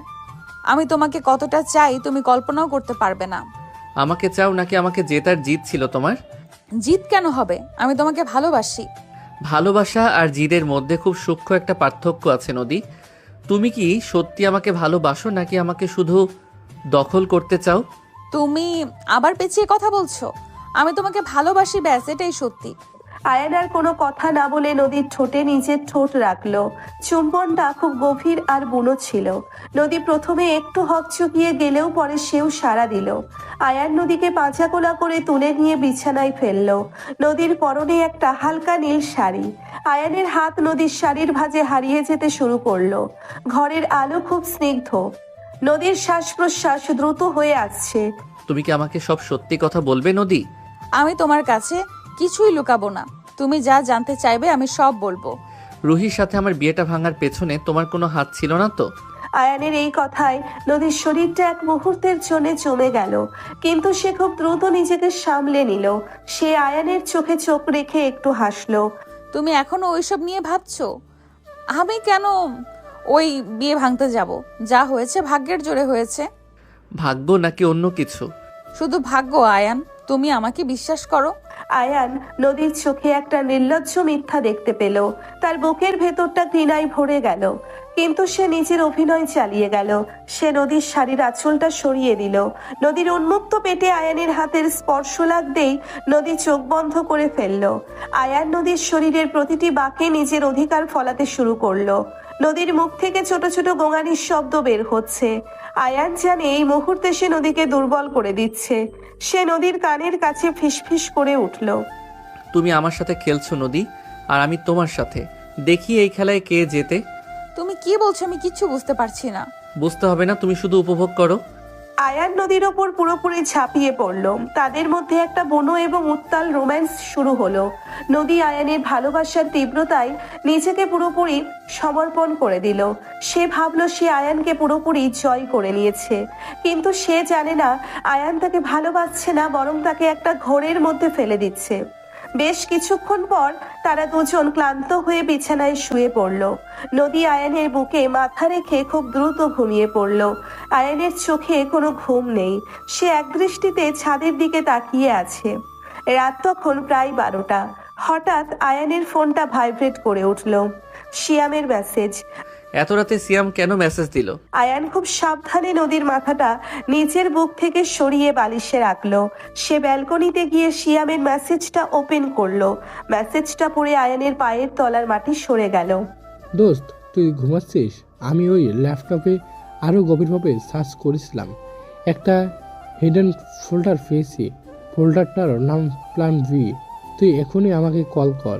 বিষয়টা রোহিত ছবি নিয়ে নয়, বিষয়টা তোর জীবন নিয়ে। প্ল্যান বি এর মানে কি? আয়ান আর দেরি না করে শিয়ামকে কল করলো। শিয়াম এক রিং হতেই কল ধরলো। হ্যালো সিয়াম, বল কি পেয়েছিস? প্ল্যান বি মানে কি? দোস্ত, তুই শক্ত হ। নদী শুধু তোর আর রুহির বিয়েই ভাঙেনি। ওর টার্গেট আরও অনেক বড়। তুই পরিষ্কার করে বল সিয়াম, আমার মাথা কাজ করছে না। ওই ফোল্ডারে কিছু মেডিকেল রিপোর্ট আর লিগ্যাল ডকুমেন্টস আছে। তোর নামে একটা লাইফ ইন্স্যুরেন্স করা হয়েছে গত মাসে, আর নমিনি হিসাবে নদীর নাম দেওয়া আছে। Life insurance? কিন্তু আমি তো কোনো ইন্স্যুরেন্স করিনি। ইন্স্যুরেন্সটা তোর সিগনেচার জাল করে করা হয়েছে, কিন্তু সবচেয়ে ভয়ঙ্কর বিষয় সেটা না। তাহলে কি? ওই ফোল্ডারে কিছু বিষাক্ত কেমিক্যালের নাম সার্চ করা হয়েছে ব্রাউজার থেকে। এমন কেমিক্যাল যা খাবারে মিশিয়ে দিলে হার্ট অ্যাটাক মনে হয়। কোনো পোস্টমর্টমের রিপোর্ট ধরা পড়ে না। আয়ানের হাত থেকে ফোনটা প্রায় পড়ে যাচ্ছিল। সে ব্যালকনির রেলিংটা শক্ত করে ধরে নিজেকে সামলালো। তার মানে নদী শুধু তাকে বিয়ে করার জন্যেই এই প্ল্যান করেনি। নদী তাকে মেরে ফেলে ইন্স্যুরেন্সের টাকা হাতানোর প্ল্যান করেছে।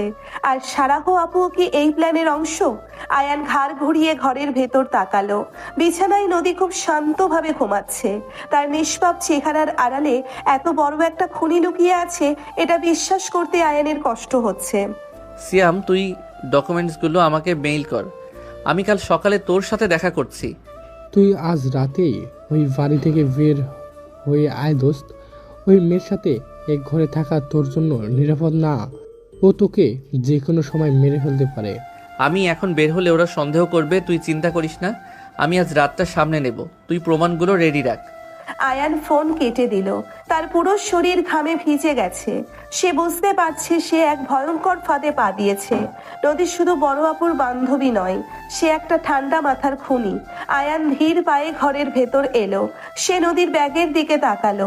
তার মনে হলো নদীর এই গোপন ফোনটাতে হয়তো আরো অনেক কিছু আছে যা সে কাল রাতে দেখতে পারেনি। আয়ান সাবধানে ব্যাগ থেকে নদীর দ্বিতীয় ফোনটা বের করলো।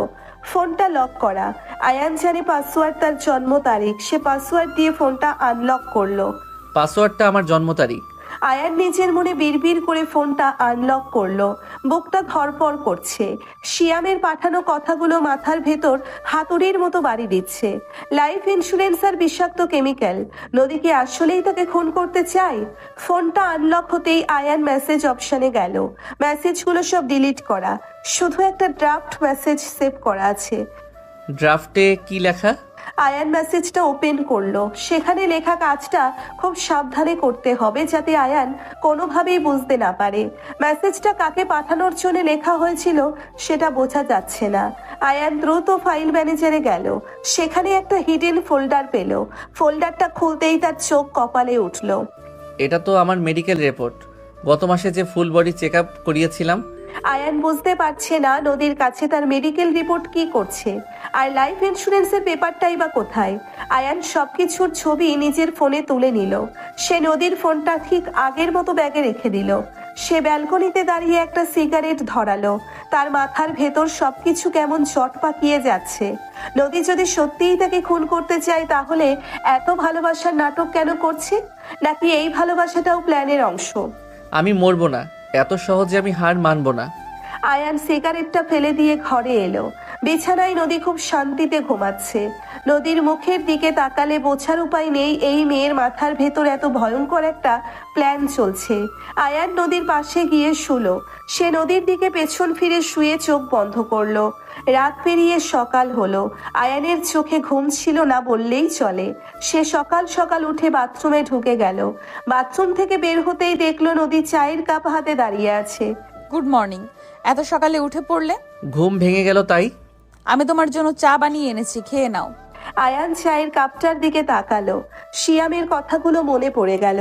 বিষাক্ত কেমিক্যাল যা খাবারে মেশানো হতে পারে। আয়ানের বুকের ভেতরটা ছ্যাদ করে উঠল।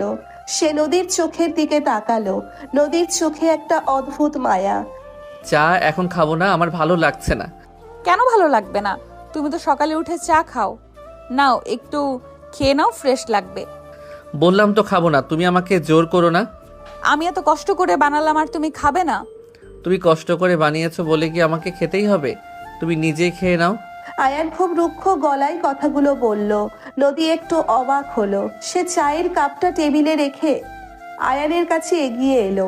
তোমার কি হয়েছে আয়ান? কাল রাতে সব ঠিক ছিল, আজ সকালে উঠে এমন করছো কেন?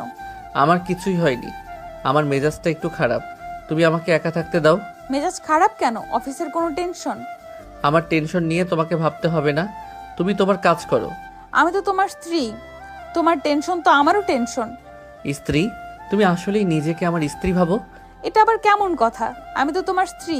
তুমি কি সত্যি আমাকে ভালোবাসো নদী, নাকি এর পেছনে অন্য কোনো উদ্দেশ্য আছে? আয়ানের কথায় নদীর মুখটা একটু ফ্যাকাশে হয়ে গেল, কিন্তু সে খুব দ্রুত নিজেকে সামলে নিল। তুমি এসব কি বলছো আয়ান? আমার আবার কি উদ্দেশ্য থাকবে? আমি তোমাকে অনেক আগে থেকেই ভালোবাসি। অনেক আগে থেকে? তাহলে আগে কেন বলনি? আমি সাহস পাইনি। তুমি তো জানো তুমি সারার ছোট ভাই, আমি কিভাবে বলতাম? আর এখন সাহস পেয়ে গেলে? এখন তো পরিস্থিতি অন্যরকম। দাদি যখন বিয়ের কথা বললেন আমি আর না করতে পারিনি। তুমি না করতে পারোনি, নাকি তুমি চেয়েছিলে বিয়েটা হোক? নদী এবার পুরোপুরি চুপ হয়ে গেল। আয়ান খুব তীক্ষ্ণ দৃষ্টিতে নদীর দিকে তাকিয়ে আছে। নদীর চোখের মনি এদিক ওদিক নড়ছে, সে যেন কোনো উত্তর খুঁজছে। আমি চেয়েছিলাম বিয়েটা হোক, আমি তোমাকে হারাতে চাইনি। হারাতে চাওনি? নাকি আমাকে দিয়ে তোমার কোনো কাজ উদ্ধার করতে চাও? কাজ উদ্ধার মানে? তুমি কি সব আবোল তাবোল বলছো? চা ঠান্ডা হয়ে যাচ্ছে, খেয়ে নাও। নদী চায়ের কাপটা আবার আয়ানের দিকে এগিয়ে দিল। আয়ান কাপটা হাতে নিল। সে কাপের দিকে তাকিয়ে একটু হাসলো। তুমি আগে একটু খাও, তারপর আমি খাচ্ছি। আমি তো চা খাই না, তুমি জানো। আজ একটু খাও আমার জন্য। নদী কোনো কথা না বলে চায়ের কাপে চুমুক দিল। সে বেশ কয়েক ঢোক চা খেয়ে কাপটা আয়ানের হাতে দিল। এবার খুশি?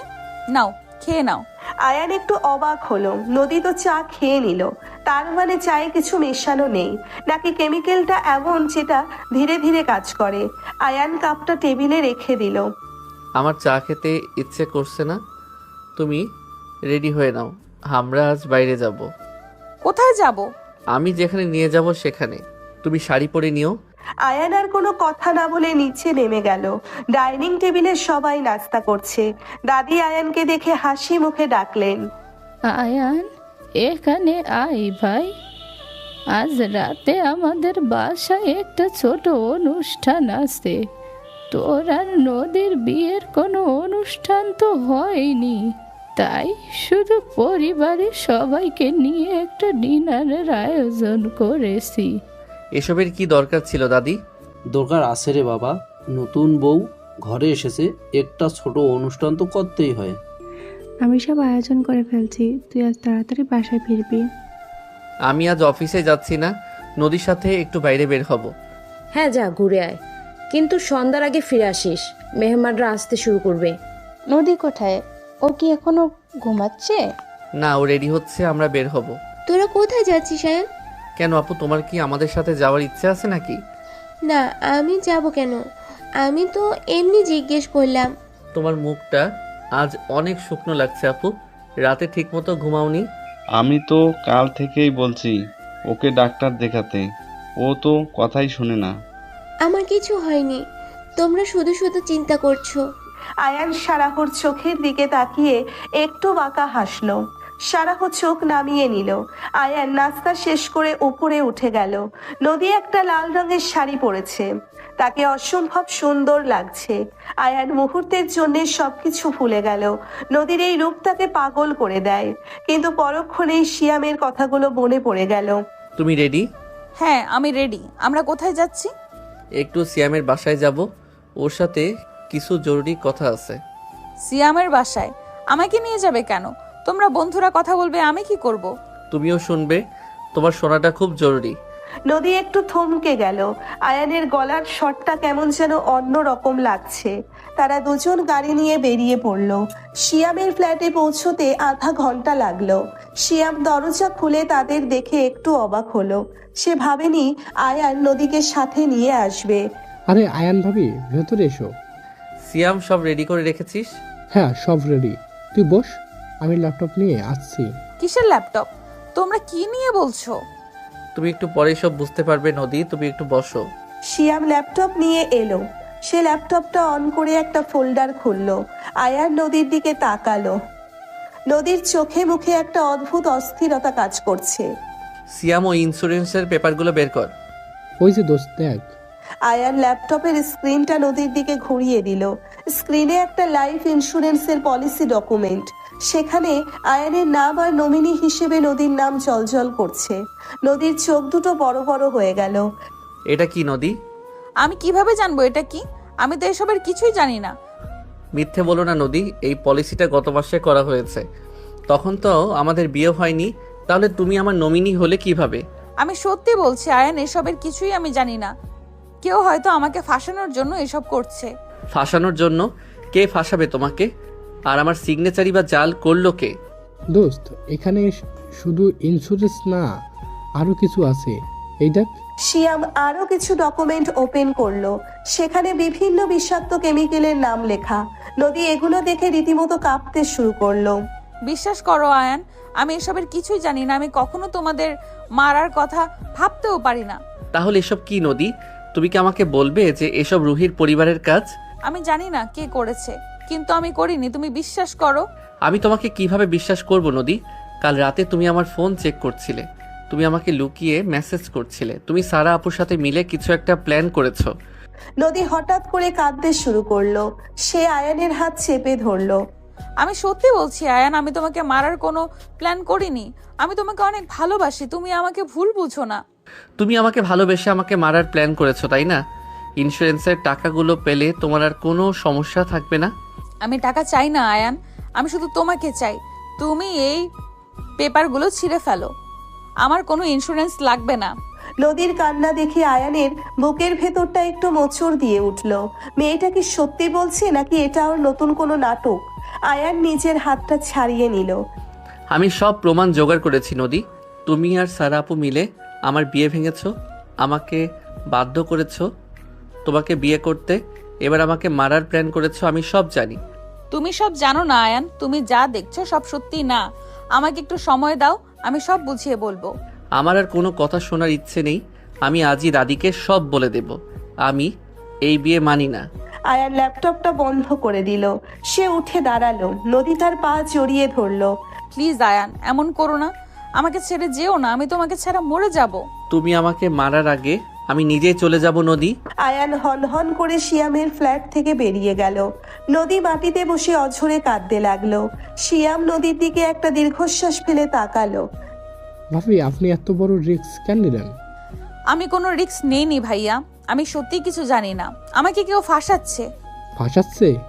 কে ফাঁসাবে আপনাকে? সব প্রমাণ তো আপনার বিরুদ্ধে যাচ্ছে। আমি জানি না কে করেছে, কিন্তু আমি আয়ানকে হারাতে চাই না। আপনি আমাকে একটু সাহায্য করুন ভাইয়া। আমি কি সাহায্য করব? আয়ান তো এখন পাগল হয়ে গেছে। শিয়াম নদীকে তুলে সোফায় বসালো।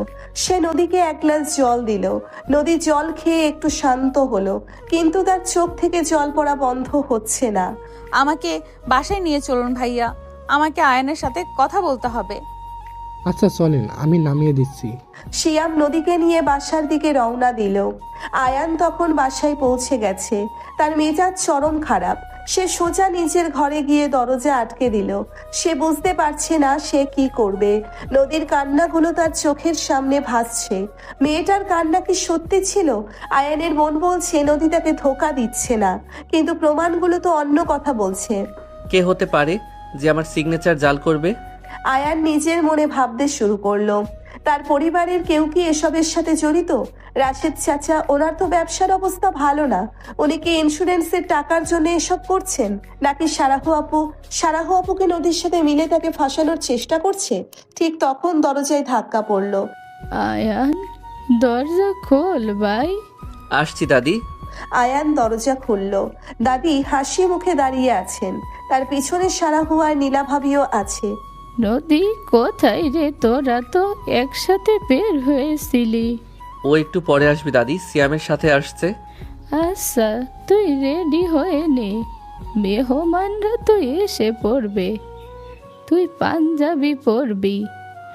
আমি তোর জন্য একটা সুন্দর পাঞ্জাবি বের করে রেখেছি। আমার কোনো অনুষ্ঠান ভালো লাগছে না দাদি, আমার শরীরটা একটু খারাপ লাগছে। শরীর খারাপ লাগছে কেন? তোরা কি ঝগড়া করেছিস? স্বামী স্ত্রীর মধ্যে তো একটু ঝগড়া হতেই পারে, তাই না আপু? তুমি তো ভালোই জানো। সারাহু একটু চুপসে গেল। সে আর কোনো কথা বলল না। নীলা ভাবি হাসতে হাসতে এগিয়ে এলো। আরে দেব সাহেব, নতুন বউয়ের সাথে ঝগড়া করে কি আর পারা যায়? দেখবি একটু পরে বউ এসে সব রাগ ভাঙিয়ে দেবে। ভাবি তুমি এখন যাও, আমার ভালো লাগছে না। তারা সবাই চলে গেল। আয়ান বিছানায় বসে নিজের মাথা চেপে ধরলো। কিছুক্ষণ পর নদী ঘরে ঢুকলো। তার চোখ মুখ ফুলে আছে। সে আয়ানের দিকে তাকিয়ে একটা দীর্ঘশ্বাস ফেললো। নদী আলমারি থেকে একটা পাঞ্জাবি বের করে আয়ানের দিকে এগিয়ে দিল। এটা পরে নাও, দাদি নিচে রাখছেন। আমি এসব পরবো না, আমি নিচেও যাব না। প্লিজ আয়ান, মেহমানরা এসে গেছে, দাদি কষ্ট পাবেন। তুমি শুধু আজকের দিনটা একটু সহ্য করো, কাল আমি নিজেই চলে যাব। তুমি চলে যাবে? কোথায় যাবে? যেখানে গেলে তুমি শান্তিতে থাকতে পারবে সেখানে চলে যাব। আমি তোমার জীবনে আর বোঝা হয়ে থাকবো না। নদীর কথাগুলো আয়ানের বুকের ভেতর তীরের মতো বিঁধল। সে নদীর চোখের দিকে তাকালো। সেই চোখে কোনো মিথ্যা নেই, শুধু একরাশ অভিমান আর কষ্ট লুকিয়ে আছে। আয়ান আর না করতে পারল না। সে পাঞ্জাবিটা হাতে নিয়ে বাথরুমে ঢুকে গেল। কিছুক্ষণ পর সে রেডি হয়ে বের হলো। নদী একটা ভারী শাড়ি পরেছে। তাকে দেখে আয়ান চোখ ফেরাতে পারল না। তারা দুজন একসাথে নিচে নামলো। ড্রয়িং রুমে অনেক মানুষের ভিড়। নদীর বাবা মাও এসেছেন। দাদি সবাইকে হাসি মুখে অভ্যর্থনা জানাচ্ছেন। এই তো আমার নাতি আর নাত বউ এসে গেছে। আয় তোরা এদিকে আয়। আয়ান আর নদী দাদির কাছে গিয়ে বসলো।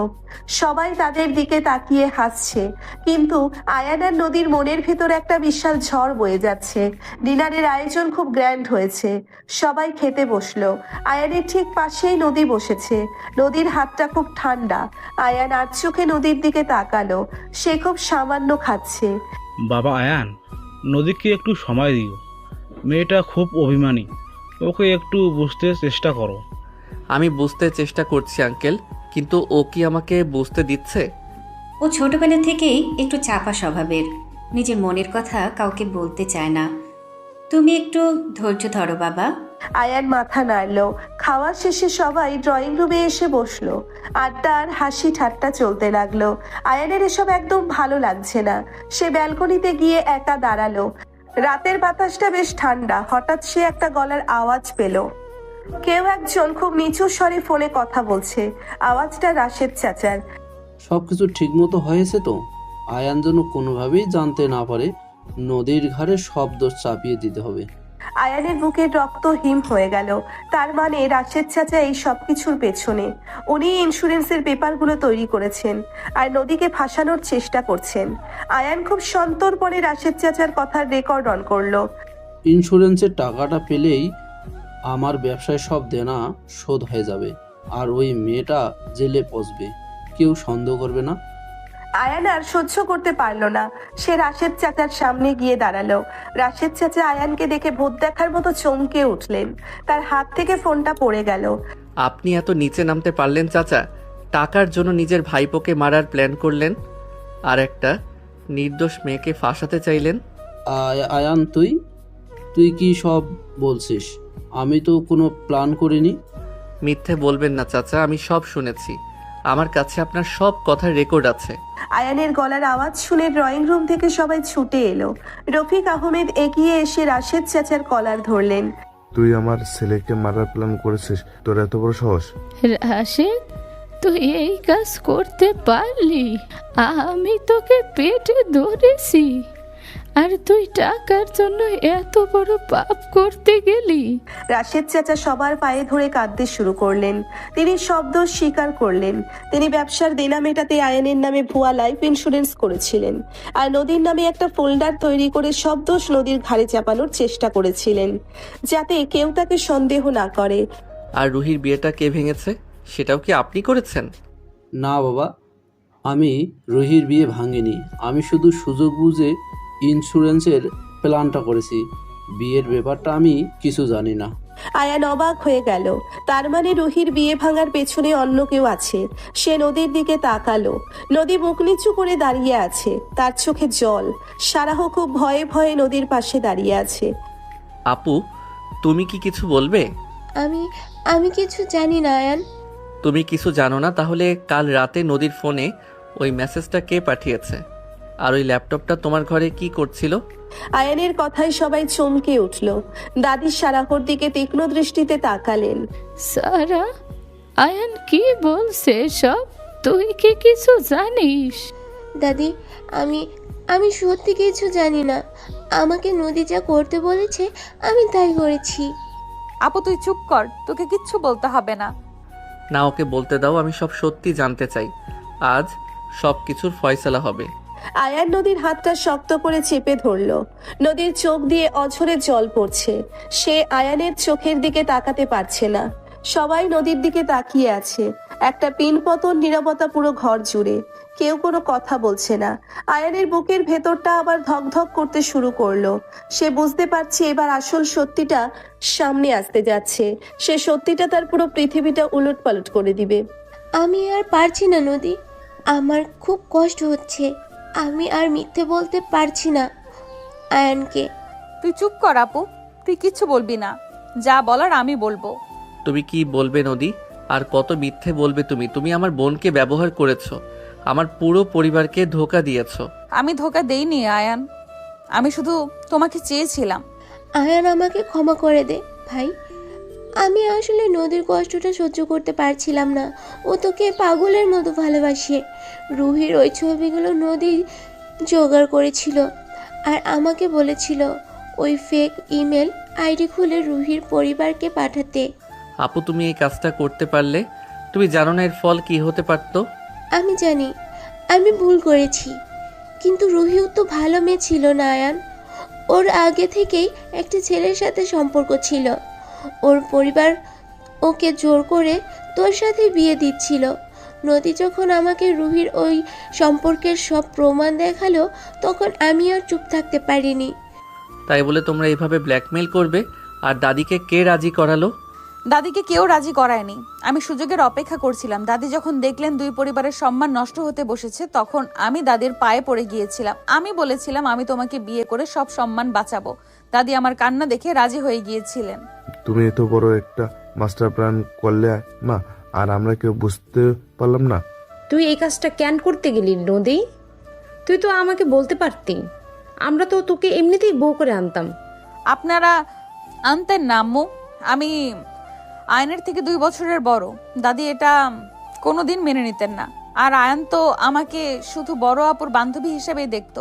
আমি অস্বাভাবিকভাবে এগোলে আয়ান আমাকে সোজা রিজেক্ট করে দিত। আমি সেই রিস্ক নিতে চাইনি। আমার মাথা হেট হয়ে যাচ্ছে নদী, তুই এই কাজ করবি আমি কখনো ভাবিনি। তুই আমাদের সবার সম্মান নিয়ে এভাবে খেললি? আমি কারো সম্মান নিয়ে খেলিনি আম্মু। আমি শুধু আমার ভালোবাসাকে জয় করতে চেয়েছি। আয়নকে ছাড়া আমি বাঁচতে পারতাম না।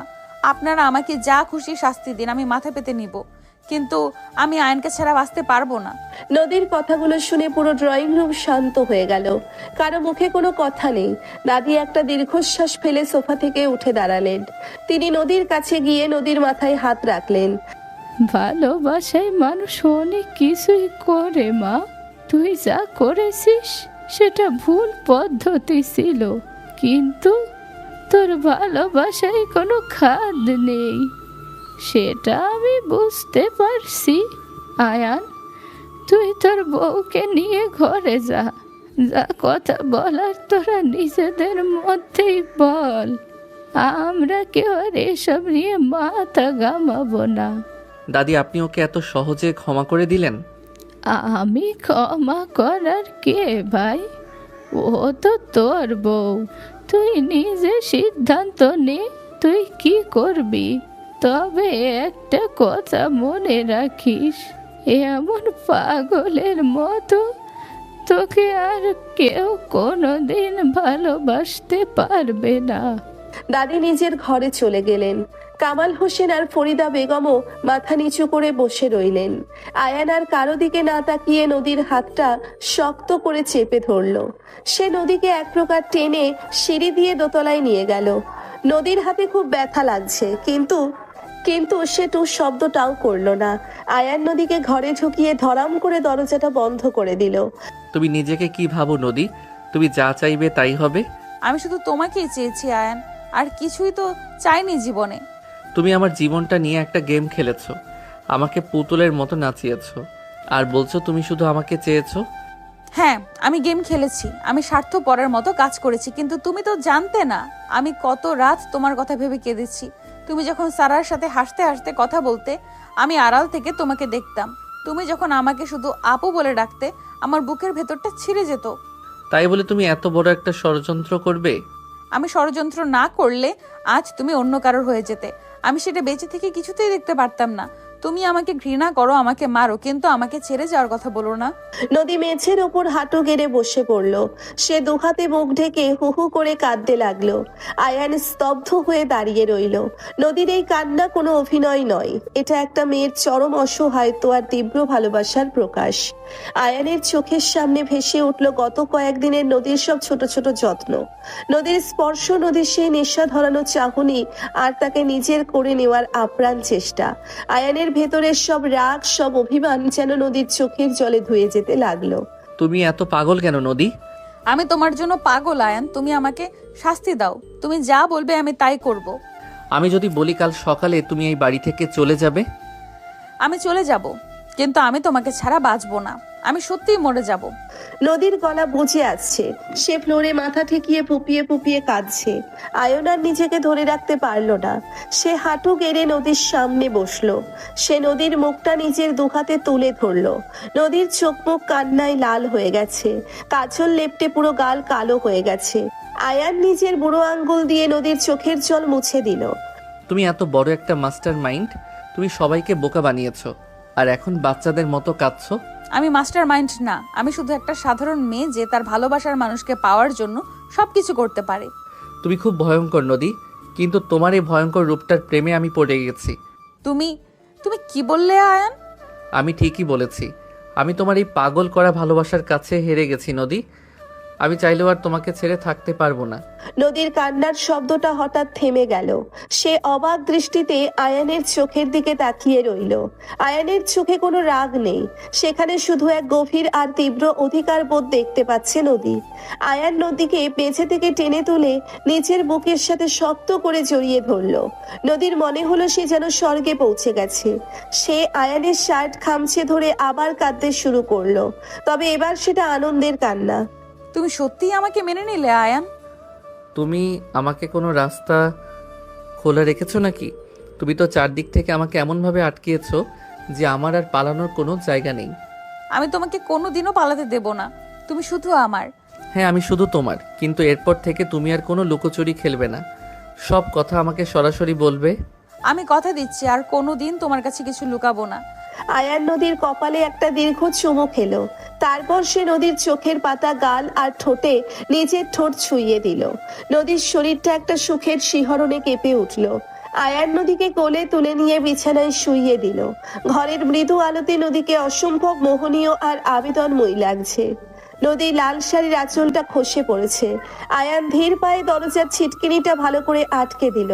সে ঘরের লাইটটা অফ করে শুধু বেডসাইড ল্যাম্পটা জ্বালিয়ে রাখলো। আজ আর কোনো বাধা নেই নদী, আজ থেকে তুমি পুরোপুরি আমার।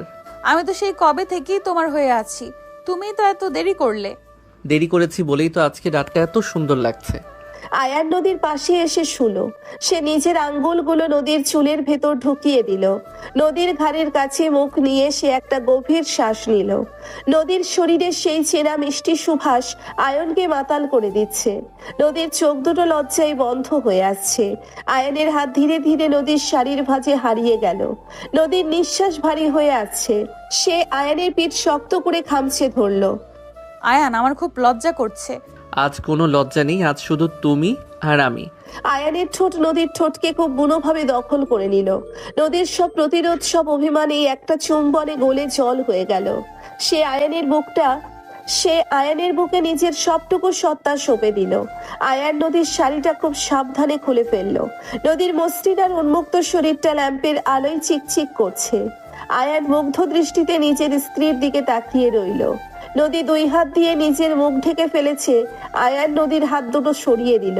তুমি এত সুন্দর কেন নদী? আমি এতদিন কিভাবে চোখ বন্ধ করেছিলাম? তুমি আমাকে দেখোনি কারণ তুমি দেখতে চাওনি, এখন তো দেখেছো। এখন আমি শুধু দেখবো না, আমি তোমাকে অনুভব করব। আয়ান নদীর সারা শরীরে নিজের ভালোবাসার চিহ্ন এঁকে দিতে শুরু করলো। নদীর মুখ থেকে অস্ফুট গোঙানির শব্দ বের হচ্ছে।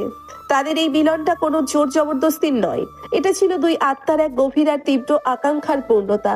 আয়ানের প্রতিটি ছোঁয়ায় নদী যেন নতুন করে জন্ম নিচ্ছিল। চরম মুহূর্তগুলোতে নদী শুধু আয়ানের নাম ধরে ডেকে উঠছিল। সারা রাতের দীর্ঘ ভালোবাসার পর তারা দুজন ক্লান্ত হয়ে একে অপরের বুকে জানালার ফাঁক দিয়ে ঘরে এসে পড়েছে। নদী, ওঠো, সকাল হয়ে গেছে। আর একটু ঘুমাতে দাও না, খুব ঘুম পাচ্ছে। তুমি তো সারা রাত আমাকে ঘুমাতে দাওনি, এখন নিজে ঘুমাচ্ছ। আমি কখন ঘুমাতে দেইনি? তুমি নিজেই তো আমাকে পাগল করে দিয়েছিলে। নদী চোখ কচলে উঠে বসলো। আয়ান শার্ট পরতে পরতে নদীর দিকে তাকিয়ে মুচকি হাসলো। নদীর গলার আর ঘাড়ে আয়ানের ভালোবাসার লাল দাগগুলো স্পষ্ট বোঝা যাচ্ছে। নদী আয়নার দিকে তাকিয়ে লজ্জায় লাল হয়ে গেল। সে দ্রুত একটা তোয়ালে জড়িয়ে বাথরুমে ঢুকে গেল। আয়ান হো হো করে হেসে উঠল। কিছুক্ষণ শক্ত করে তারা দুজন ফ্রেশ হয়ে নিচে নামলো। এই তো আমার সুন্দর জুড়ি এসে গেছে।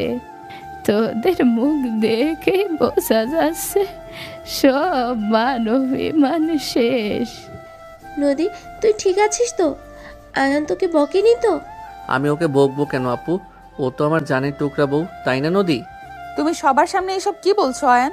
আরে শ্যালক সাহেব তো রাতারাতি পুরো রোমিও হয়ে গেছে। ভালো হয়েছে, বাড়িতে এখন শান্তি ফিরেছে। রাশেদকে আমি পুলিশে দেয়নি, ওকে শুধু বাড়ি থেকে বের করে দিয়েছে। আমাদের পরিবার সম্মানটা তো বেঁচে গেছে। আয়ান, তোরা আজই কক্সবাজারের টিকিট কেটে নে। তোদের হানিমুনটা তো আর হলো না। টিকিট কাটাই আছে আম্মু, আমি কাল রাতেই সব ব্যবস্থা করে রেখেছি। আমরা আজ রাতেই ফ্লাইটে উঠছি। শুনে খুব ভালো লাগলো বাবা, তোমরা সুখে থাকো, এটাই আমরা চাই। আয়ান হো হো করে হেসে উঠল। কিছুক্ষণ পর তারা দুজন ফ্রেশ হয়ে নিচে নামলো। সবাই একসাথে বসে খুব আনন্দে নাস্তা করলো। নদীর বাবা মায়ের মুখটাও এখন বেশ উজ্জ্বল দেখাচ্ছে। তারা বুঝতে পেরেছেন তাদের মেয়ে ভুল পথে হাঁটলেও সে তার সঠিক গন্তব্যেই পৌঁছিয়েছে। রাতের ফ্লাইটে আয়ান আর নদী কক্সবাজারের উদ্দেশ্যে রওনা দিল। প্লেনের সিটে বসে নদী আয়ানের কাঁধে মাথা রাখলো। তুমি আমাকে সত্যিই ক্ষমা করে দিয়েছো আয়ান? আমি তোমাকে শুধু ক্ষমাই করিনি নদী, আমি তোমাকে আমার জীবনের চেয়েও বেশি ভালোবেসে ফেলেছি। তুমি আমার জীবনের সবচেয়ে সুন্দর আর অপ্রত্যাশিত একটা উপহার। আর তুমি হচ্ছ আমার সেই স্বপ্ন, যেটা আমি খোলা চোখে দেখতাম। এখন থেকে আর শুধু স্বপ্ন দেখবে না, এখন থেকে আমরা এই স্বপ্নটাকে একসাথে বাঁচবো। আয়ান নদীর কপালে একটা নরম চুমু এঁকে দিল। নদী চোখ বন্ধ করে আয়ানের বুকের ওম নিতে লাগলো। মেঘের উপর দিয়ে উড়ে যাচ্ছে তাদের প্লেন, ঠিক যেন তাদের নতুন জীবনের মতো সব বাধা, সব সন্দেহ পেরিয়ে এক সুন্দর আর শান্ত গন্তব্যের দিকে। নদীর মাস্টার প্ল্যান সফল হয়েছে, তবে শুধু বুদ্ধির জোরে নয়, তার প্রবল আর সত্যিকারের ভালোবাসার জোরে। বড় অপর বান্ধবী এখন সত্যি সত্যি আয়ানের আদরের আর ভালোবাসার বউ।